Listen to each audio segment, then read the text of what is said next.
All right, many of the women that I work with, they get really hung up on reducing calories like majorly, especially when the weight starts packing on into menopause.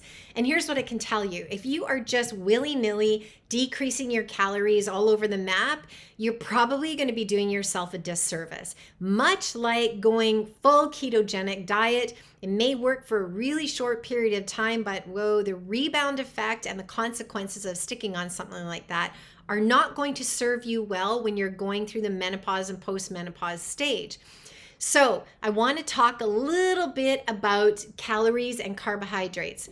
There are a couple of things that happen to our bodies, to at least 50% of the women that go through menopause, and those are carbohydrate intolerance and insulin resistance. So those things are super important when it comes to carbohydrate intake, which is usually the reason why women struggle with losing weight, even though they decrease their calories. So what I always recommend is that number one, you're going to have to decrease your calories by a couple hundred of calories per day initially. Now, if you are super active and you're not losing weight, you still may need to reduce your calories by 200 calories a day.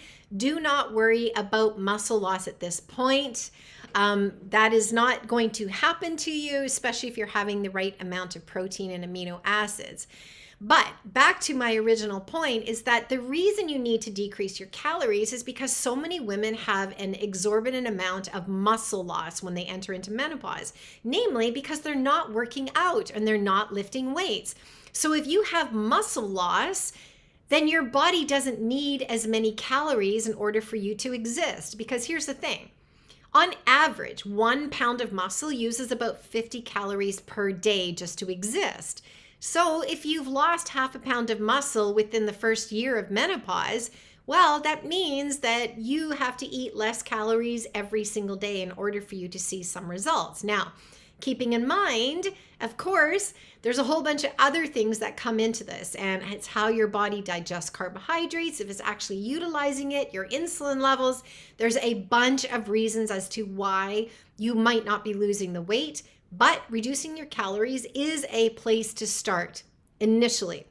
So I get into all of the details about this in my Thriving into Midlife course, which I will be launching soon. So hit the subscribe button, enter onto my email list if you want to be on the pre-launch phase of this course. You are not going to want to miss it because it's going to take you from feeling the way you are now, frustrated with your body, having unbudging weight gain, not liking how your skin is aging, you're not sleeping well, and you're probably full of anxiety over all of it. I don't blame you because I certainly was.